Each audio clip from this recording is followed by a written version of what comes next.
दोस्तों, अंधेरी रात में एक शख्स मस्जिद में नमाज अदा करने के लिए घर से निकला। अंधेरे की वजह से ठोकर लगी, मुंह के बल कीचड़ में गिर गया। कीचड़ से उठा, घर को वापस गया, लिबास तब्दील किया और दोबारा मस्जिद की तरफ चल दिया। अभी वो चंद कदम ही चला था कि दोबारा ठोकर लगी और वो दोबारा कीचड़ में गिर गया। सारे कपड़े खराब हो गए। कीचड़ से उठकर एक बार फिर वो वापस घर आया और अपना लिबास तब्दील करके मस्जिद जाने के लिए दोबारा घर से बाहर निकला। अपने घर के दरवाजे पर उसे एक शख्स मिला जो अपने हाथ में एक टार्च थामे हुए था। टार्च वाला शख्स चुपचाप नमाजी के आगे आगे मस्जिद की तरफ चल दिया। उस टार्च की रोशनी में नमाजी को मस्जिद तक पहुंचने में दुश्वारी का सामना नहीं करना पड़ा और वो बखैर व आफियत मस्जिद तक आखिर पहुंच गया। मस्जिद के दरवाजे पर पहुंचकर लाइट वाला शख्स वहां पर ही रुक गया। नमाजी उसे वहीं छोड़कर मस्जिद में दाखिल हो गया, नमाज अदा करने लगा। नमाज से जब वो फारिग होकर मस्जिद से बाहर आया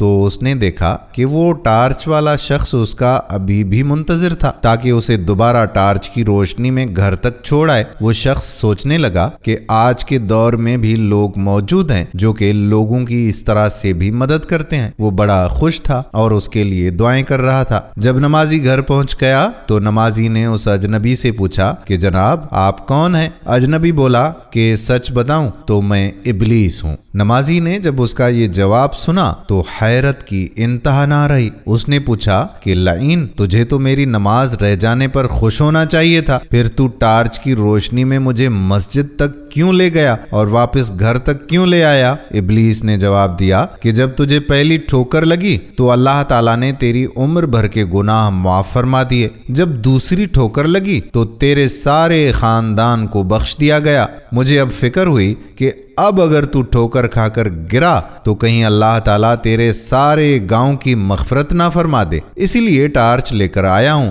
कि तू बगैर गिरे मस्जिद तक पहुंच जाए। मेरे प्यारे दोस्तों, नमाज का ये मकाम होता है और नमाज पर जाते वक्त जितनी भी तकालीफ का सामना हो उनका अजर सवाब और ज्यादा बढ़ा दिया जाता है। मस्जिद तक चलकर जाने का अजर सवाब बहुत ज्यादा है। नमाज अल्लाह ताला के साथ बराह रास्त बातचीत का जरिया है। इसमें आप अपनी खुशियां, गम, शुक्रिया और दुआएं अल्लाह तक पहुंचाते हैं। नमाज पाबंदी से अदा करने से गुनाहों से माफी मिलने का सबब बनती है। 5 वक्त की नमाज मुसलमान को दिन भर में अपने ईमान को ताज़ा करने का मौका देती है। नाजरीन, ये हिकायत मौलाना रूमी रहमतुल्लाह अलैह की थी जो आज के दौर के हिसाब से वीडियो की सूरत में आपकी खिदमत में हमने पेश की है। उम्मीद करते हैं कि ये वीडियो आपको जरूर पसंद आई होगी। अल्लाह ताला मुझे और आप सबको 5 वक्त नमाज बाजमायत पढ़ने की तौफीक अता फरमाए। आमीन सुम्मा आमीन या रब्बल आलमीन। दोस्तों, हम उम्मीद करते हैं कि हमारी आज की वीडियो भी आपको पसंद आई होगी और अपने दोस्तों के साथ शेयर जरूर करेंगे। ये भी आपके लिए एक तरह का सदक़े जारिया है। आने वाली वीडियो तक आपका अपना मेजबान कादिर बख्श कल्होड़ो आपसे इजाजत चाहता है। अपनी खुसूसी दुआओं में याद रखिएगा। अल्लाह हाफिज।